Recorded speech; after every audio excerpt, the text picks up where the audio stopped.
అందరికీ నమస్కారం. నా పేరు కొమ్మెర అంకారావు, జాజియా నిక్నేమ్తో పిలుస్తారు. నా వయసు 43 సంవత్సరాలు. నా 11వ ఏట అడవుల్లోకి వెళ్ళిపోయాను. నల్లమల్ల అడవిలో సుమారుగా ఇప్పటిదాకా 2 లక్షల ఎకరాల్లో ఉన్న ప్లాస్టిక్ వ్యర్థాలు మొత్తం ఏరి పడేసి బయట పడేశాను. తర్వాత ఇప్పటిదాకా కొన్ని కోట్ల విత్తన బంతులు నల్లమల్ల అడవిలో చల్లాను.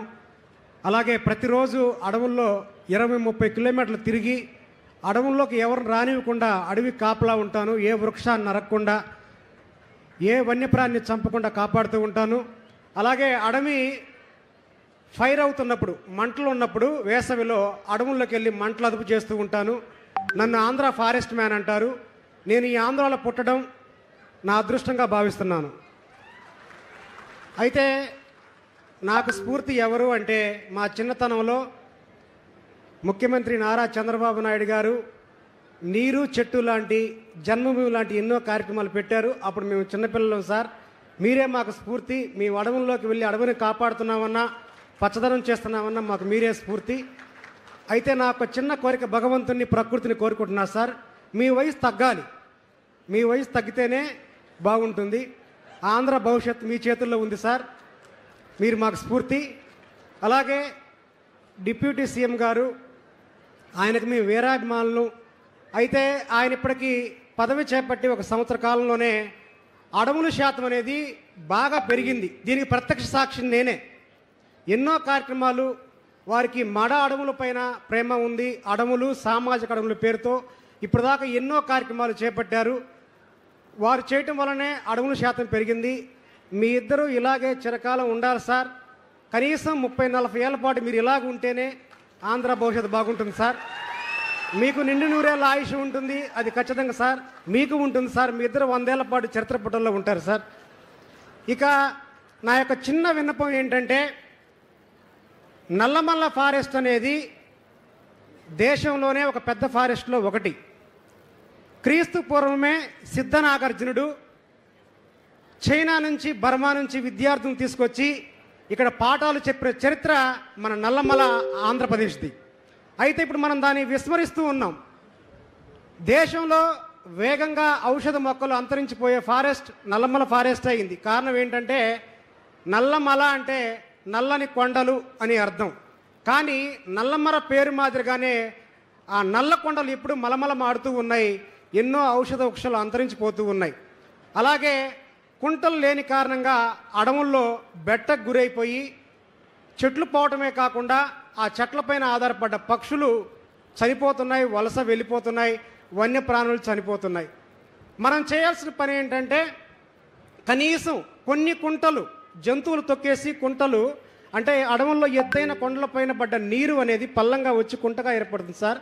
ఈ అడవి జంతువులు ఈ తొక్కేసి కుంటలు మొత్తం పూడిపోయే పరిస్థితి వచ్చింది. ఉన్న కుంటలు మనకు చాలా కొత్త కుంటలు కావాలి, ఉన్న పూడిక తీయించాలి సార్. అది మీ ఇద్దరి ద్వారానే అవుతుంది.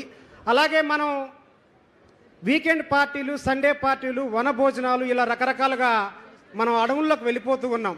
అడవుల్లో ప్లాస్టిక్ వ్యర్థాలు తిని పడేయటం వల్ల ఎన్నో వన్యప్రాణులు చనిపోతున్నాయి. దయచేసి ఇక నుంచి ఎవరైనా అలాంటివి చేయకూడదు. మనందరూ ఒక ప్రథమ బాధ్యతలాగా ప్రకృతిని సంరక్షించుకుందామని చెప్పి నా మనవి. అలాగే విత్తనాలే విత్తములు, విత్తనాలే ధనం అనే ఉద్దేశంతో మన తెలుగు రాష్ట్రాల్లో 5,000 రకాల మొక్కలు ఉన్నాయి సార్. కానీ మనం వాటిని చాలా కోల్పోయాం. ఒక చెట్టుకి 1000 కాయలు కాస్తే 1000 కాయలు ఆ విత్తనాల ద్వారా విత్తన బంతులు తయారు చేసి మనం 1000 వృక్షాలను మనం మొలిపించవచ్చు సార్. తొలకరి జల్లు సమయంలో ఎత్తైన కొండలు, గుట్టలు, కుంటలు, మైదాన ప్రాంతాలు, పలచని అడవుల్లో మట్టి, ఎరువు సమానంగా కలిపేసి మనం తినిపడేసిన ఏదైనా ఒక నేరేడు కానీ, సీతాఫలం కానీ, ఏదైనా ఒక విత్తనాన్ని మనం చుట్టూ కనుక మనం చల్లినట్లయితే కనీసం మనం 100 చల్లితే అందులో 4వ వంతు ఒకటైనా ఖచ్చితంగా మొలుస్తుంది సార్. ఇలా మనం కొన్ని కోట్ల విత్తన బంతులు, ఎలాంటి శ్రమ ఉండదు, బడ్జెట్ కూడా తక్కువ. అలా చేయటం ద్వారా వేగవంతంగా మనం అడవుల్ని వృద్ధి చేసుకోవచ్చు. ఈ విత్తనాలే విత్తములుగా మనం కాపాడుకోవాలని చెప్పి నా యొక్క చిన్న మనవి. అలాగే సార్, నల్లమల్ల అడవి దేశంలోని ఎక్కువ కాలుతున్న అడవి. ఎందుకంటే వేసవి కాలంలో గొర్రెల కాపర్లు అవగాహన లోపం వల్ల కొత్త గడ్డి రావాలి అనే ఉద్దేశంలో ఎత్తైన కొండలకు ఎక్కేసి మంట పెడుతూ ఉంటారు మండు వేసవిలో. అవి తగలబడుతున్నాయి సార్. ఈ తగలబడటం వల్ల ఎన్నో రకాల ఔషధ వృక్షాలు కాలిపోవటమే కాకుండా ఆ వృక్షాల పైన పక్షి గూళ్ళు, చెట్టు తొర్రల్లో ఉన్న గూళ్ళు, గుడ్డులు, అలాగే ఈ వృక్షాల మీద ఆధారపడ్డ కొండముచ్చులు, అడవి కోతులు, అలాగే దొచ్చుల్లో ఉండేవి అడవి తాబేళ్ళు, ఇవన్నీ కూడా చనిపోతున్నాయి సార్.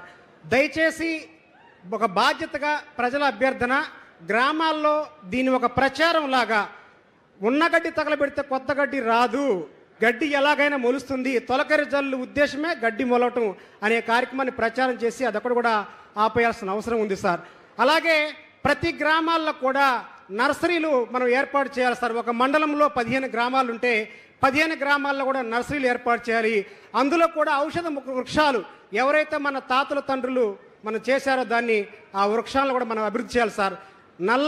నల్ల ఉమ్మెత్త, తెల్ల జిల్లెడు లాంటి ఎన్నో చెట్లని మనం ఆదరించాలి సార్. మరొక విషయం సార్, ఎవరికైనా సరే ప్రకృతి ప్రేమ కలగాలంటే ప్రకృతిని నిశితంగా పరిశీలించాలి సూక్ష్మ కోణంలో. ఎంత అద్భుతం అంటే ప్రకృతి అంటే, రేల చెట్టు అనే ఒక చెట్టు ఉంటుంది సార్. దీన్ని సంస్కృతంలో ఆరగ్వద అంటారు. రేల చెట్టుకి ఎప్పుడైతే పువ్వు పూస్తుందో ఖచ్చితంగా 45 రోజులు లెక్క పెట్టుకోండి, వర్షం గ్యారంటీగా పడుతుంది. పూర్వకాలంలో రైతులు రేల చెట్టును చూసి పత్తి విత్తనాలు తెచ్చుకునేవాళ్ళు. అలాగే నేను ఒకరోజు అడవిలో వెళ్తున్నప్పుడు ఒక శతాధిక వృద్ధుడు కూర్చొని ఉన్నాడు. అబ్బా ఏ వండలు మనవడా అన్నాడు. తాత వర్షం ఎప్పుడు పడుతుందంటే దగ్గరలో మోదుగు చెట్టు ఉందా అన్నాడు. ఉంది తాత అంటే ఒక కాయ కొట్టి తీసుకొని రా అన్నాడు. నేను ఒక కాయ తీసుకొని వచ్చాను సార్. తీసుకురాగానే ఆయన కాయని చీల్చాడు. కాయలో ఒకే ఒక విత్తనం ఉంటుంది సార్, 3 పార్ట్లుగా ఉంటుంది. ఆయన చీల్చి ఖచ్చితంగా వర్షం 15 రోజుల్లో పడిద్ది అన్నాడు. ఖచ్చితంగా 15 రోజుల్లో వర్షం పడింది సార్. ఎలా చెప్పావు తాత అంటే ఆయన చెప్పింది, రేల చెట్టుని మోదుగు చెట్టుని మనం చీల్చినప్పుడు విత్తనం కింద భాగంలో ఉంటే 45 రోజుల్లో వర్షం పడుతుంది, విత్తనం మధ్య భాగంలో ఉంటే 30 రోజుల్లో వర్షం పడుతుంది, విత్తనం పై భాగంలో ఉంటే 15 రోజుల్లో వర్షం పడుతుంది అని చెప్పాడు సార్. ఏ శాస్త్రవేత్త కూడా లేదు సార్. అలాంటి ఎంతోమంది వృద్ధులు చనిపోయారు సార్. ఒక వృద్ధుడు చనిపోతే ఒక లైబ్రరీ కాలిపోయినట్టే. మన వృద్ధుల్ని గౌరవించుకోవాలి, అలాంటి గ్రామీణ జ్ఞానాన్ని మనం సేకరించుకోవాలి సార్.